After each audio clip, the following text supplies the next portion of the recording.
This is a part of solving the quadratic equation by extracting the square root. So I have here 3 times the quantity of 4x minus 1 raised to the power of 2 minus 1 is equals to 11. So kung titignan natin, iba siya sa first natin na example. Okay, kasi wala siyang any number here. That's why dinivide natin siya directly both sides by the number dito. So dito naman, pwede natin ito siyang i-combine like term. So yung constant, since constant eto, the negative 1, we can, okay, partner dito sa positive 11 natin. Kasi siya is constant also. So once na i-transfer mo eto, mag-change yung sign niya. From the negative, kapag ita-transfer natin yung magiging positive yan. So, copy muna natin lahat bago tayo mag-divide both sides. So, copy the 3 times the 4x minus 1 squared is equals to 11. And then just copy the, okay, positive 1. And then solve muna natin. 3 times, we have here 4x minus 1 squared is equals to 11 plus 1 is equals to 12. Okay. So, dahil nag-equals na ng 12 dito, so we can now divide both sides by the 3. So, divide by 3 also. So, makakancel na tong dalawang 3 natin and yung matitira na lang is your 4x minus 1 squared is equals to, i-divide lang natin to. So, 12 divided by 3, 3, 6, 9, 12 is equals to 4. So, we're just going to write here 4. Okay, ayan. So, next step naman, para makancel atong exponent na to natin dito, i-square it lang natin yan. So, the square root of equals, maglalagay tayo ng the positive and the negative, tapos the square root of, ano ba yung square root ng 4? So, the square root of 4x minus 1 raised to the power of 2, tapos lagyan mo lang natin dito si 4. So, makakancel na tong exponent niya and also the square root sign. Yung matitira na lang dito, 4x minus 1 is equals to the positive, negative. Kunin lang natin yung square root ng ating 4. So, the square root of your 4 is equals to 2. Okay, so that's it.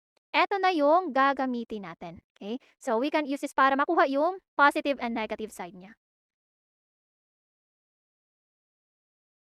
So, kunin lang natin yung positive tapos the negative dito.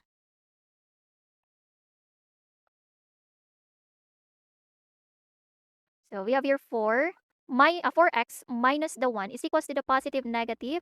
We have here 2. So, first, ulit muna natin yung positive. So, 4x minus 1 is equals to positive 2.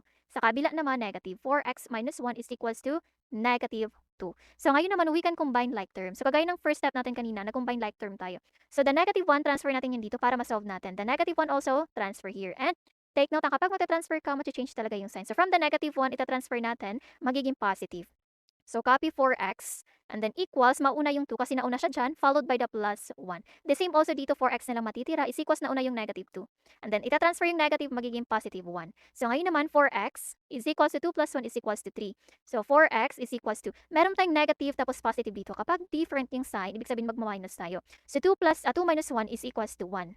Okay, so meron tayong 1 dito. And ano ba yung magiging sign niya? Positive ba siya or negative? Titignan mo lang yung sign ng malaking number. So, yan yung magiging sign ng 1 natin. So, since mas malaki si 2 rather than kay 1 na merong negative sign, so yung magiging sagot mo din dito is negative.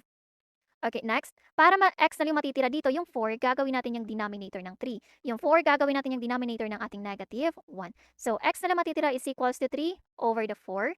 X is equals to negative 1 over the 4. So, etong dalawa na yung x sub 1 mo, tsaka your x sub 2. So, x is equals to 3 over 4, tsaka x is equals to negative 1 over the 4. I want you to try to solve this.